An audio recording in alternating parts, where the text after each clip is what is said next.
जब किसी फिल्म का बजट सुनकर लोग उसे भारत की अवतार कहने लगे और फिर उसी फिल्म का टीजर देखकर वही लोग बोलें कि ये तो भाई कुछ अजीब सा लग रहा है, तो समझ लीजिए कि दिक्कत सिर्फ फिल्म में नहीं है, दिक्कत एक्सपेक्टेशन और एग्जीक्यूशन के बीच के गैप में है। और इस समय यही हो रहा है रामायण के टीजर के साथ।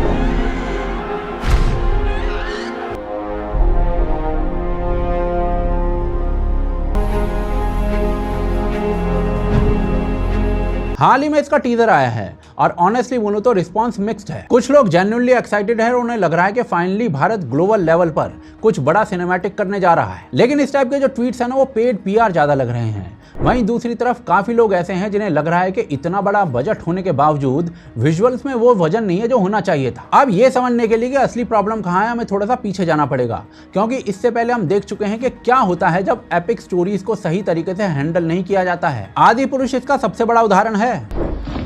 ये तेरी बुआ का बगीचा है जो हवा खाने चला आया। कपड़ा तेरे बाप का, तेल तेरे बाप का,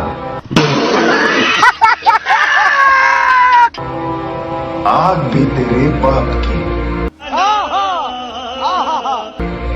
और जलेगी भी तेरे बाप की। उस फिल्म की सबसे बड़ी गलती उसका खराब वीएफएक्स नहीं था, असली गलती ये थी कि उसमें विजन की कमी थी। कैरेक्टर्स डिस्कनेक्टेड लग रहे थे, वर्ल्ड जो बनाया था उन्होंने वो आर्टिफिशियल था, और सबसे बड़ी बात ये थी कि उसमें कहानी के प्रति रिस्पेक्ट महसूस नहीं हो रही थी। क्या हुआ बजरंग? बोल दिया, जो हमारी बहनों को हाथ लगाएंगे उनकी लंका लगा देंगे। और इसीलिए ऑडियंस ने उस फिल्म को बस रिजेक्ट नहीं किया, ऑडियंस ने उसका मजाक बनाया। कुल मिलाकर उस फिल्म ने ऑडियंस का ट्रस्ट तोड़ा था, और जब एक बार ऑडियंस का ट्रस्ट टूट जाता है तो अगली बार वो और ज्यादा सख्त हो जाती है। अब जब दोबारा से रामायण जैसी कहानी पर इतनी बड़ी फिल्म बनती है तो लोग सिर्फ ट्रेलर नहीं देखते, वो चेक करते हैं कि इस बार क्रिएटर्स ने कुछ सीखा है या नहीं। अगर टीजर को ऑनेस्टली देखा जाए तो उसमें कुछ चीजें जेन्युइनली ठीक ठाक हैं, स्केल बड़ा दिखाने की कोशिश की गई है, कोशिश ये दिखती है कि एक बड़ा सिनेमैटिक वर्ल्ड क्रिएट किया जाए।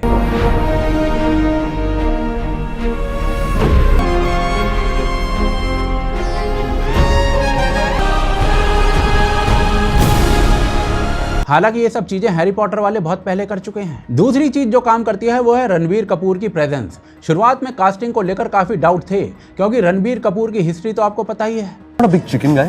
I feel chicken is the soya food of non-vegetarians.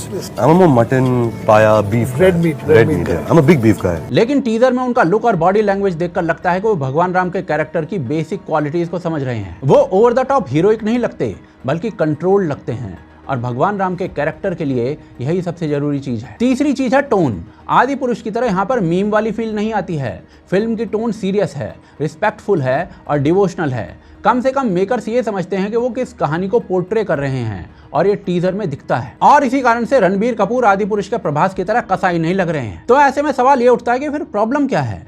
Problem है एग्जीक्यूशन में, और सबसे पहले बात करते हैं वीएफएक्स की।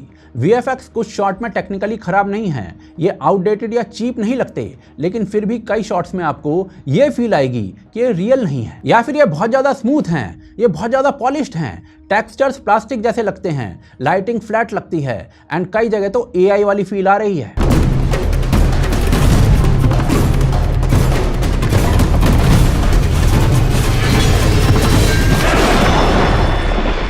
जो शॉट्स आपको स्क्रीन पर दिख रहे हैं शायद उनमें सीजीआई या फिर वीएफएक्स की जरूरत नहीं थी। रियल लोकेशंस में शूट हो सकता था, पर वहां भी वीएफएक्स का यूज कर लिया गया है, सीजीआई का यूज कर लिया गया है। आई मीन भाई, राजामौली वाराणसी शूट करने के लिए अंटार्कटिका जा सकता है, तो तुम एक जंगल नहीं जा सकते हो क्या? यही सबसे डेंजरस जोन होता है, जहां चीज फेक भी नहीं लगती लेकिन रियल भी फील नहीं होती है। भाई बेसिक चीजों में सीजीआई की क्या जरूरत है? कई शॉट्स, खासकर फॉरेस्ट वाले सीन्स, वाटरफॉल के पास वाले शॉट्स और राक्षस के सीक्वेंस, ये देखकर ऐसा लगता है जैसे आप कोई हाई एंड वीडियो गेम के सीन देख रहे हो। एंड यही रीजन है कि लोग इसे एआई जनरेटेड जैसी फील वाला बता रहे हैं।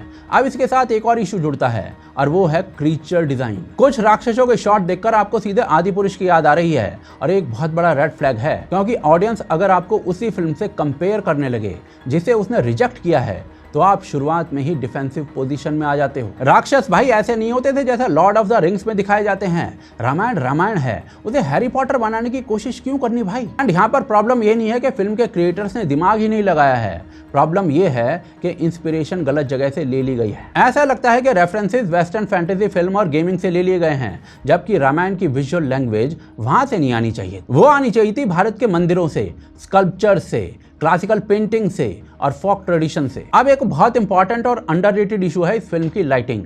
कई शॉट्स में लाइटिंग इतनी फ्लैट है कि पूरा सीन आर्टिफिशियल लगने लगता है। डेप्थ नहीं है, एटमॉस्फेयर नहीं है और इसी वजह से बड़े से बड़ा सेट भी रियलिस्टिक फील नहीं देता। और इस बात को समझने के लिए कंपैरिजन बहुत जरूरी है और वो है कांतारा।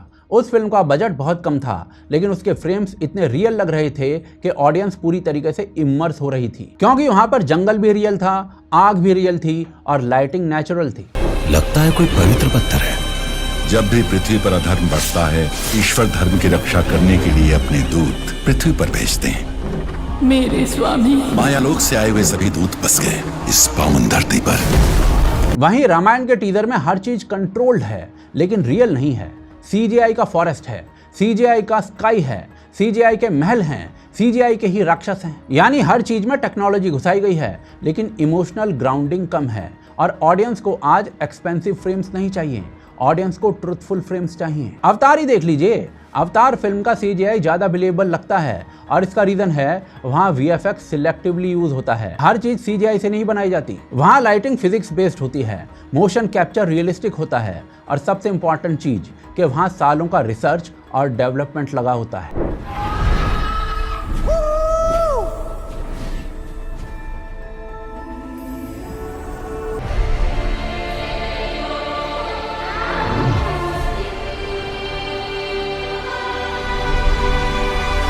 भारत में प्रॉब्लम ये हो रही है कि हम शुरुआत से ही डिसाइड कर लेते हैं कि सब कुछ CGI से होगा, और जब सब कुछ CGI से होता है तो कंसिस्टेंसी मेंटेन करना मुश्किल हो जाता है, चाहे बजट आप कितना भी बड़ा कर लो। और अब यहाँ पर बजट की बात आई है तो यहाँ पर ऑडियंस की साइकोलॉजी को समझना भी जरूरी है। लोग इतने डिवाइडेड क्यों हैं? पहला रीजन है बजट का हाइप। जब आप 3000 या 4000 करोड़ की बात करते हो तो ऑडियंस ऑटोमेटिकली ग्लोबल बेंचमार्क को एक्सपेक्ट करती है। दूसरा रीजन है आदिपुरुष का एक्सपीरियंस। ऑडियंस पहले ही डिसअपॉइंट हो चुकी है और इसीलिए ट्रस्ट कम है। तीसरा रीजन है AI कंटेंट का एक्सप्लोजन। आजकल हर दूसरे दिन सोशल मीडिया पर AI जनरेटेड रामायण और महाभारत के विजुअल्स दिखते हैं, तो ऑडियंस का माइंड सबकॉन्शियस लेवल पर कंपेयर करता है कि ये उससे कितना बेहतर है। और इन सब चीजों को जोड़कर देखोगे तो आपको समझ आ जाएगा कि इस टीजर पर इतना रिएक्शन क्यों आ रहा है। और अब आते हैं सबसे इंपॉर्टेंट पॉइंट पर, और वो है मिस्ड अपॉर्चुनिटी। रामायण सिर्फ एक फिल्म नहीं है, ये एक कल्चरल मूवमेंट हो सकता था। ये वो मौका था जब भारत अपनी स्टोरी टेलिंग को ग्लोबल लेवल पर शोकेस कर सकता था। यही सबसे बड़ा कंसर्न है, क्योंकि फिल्म के टीजर में ऐसा नहीं दिखता है। अगर मेकर्स रियल लोकेशन को ज्यादा यूज करते, सेट्स को रियल रखते, लाइटिंग को नेचुरल रखते और डिजाइन इंस्पिरेशन को भारतीय आर्ट फॉर्म से लेते, तो यही फिल्म शायद एक बेंचमार्क बन सकती थी। अब आखिरी बात, ये फिल्म आदिपुरुष नहीं है। इसमें कुछ सिंसेरिटी दिखती है और रिस्पेक्ट भी दिखती है, लेकिन ये अभी उस लेवल पर नहीं है जहां इसे होना चाहिए था, और इसीलिए लोग इसे रिजेक्ट नहीं कर रहे हैं बल्कि क्वेश्चन कर रहे हैं। अंत में बस इतना समझिए कि रामायण की कहानी में कभी कोई कमी नहीं रही है। कमी हमेशा इस बात में रही है कि हम उसे कैसे दिखाते हैं, और अभी जो दिख रहा है वो रामायण जैसे इतिहास को जस्टिफाई नहीं करता।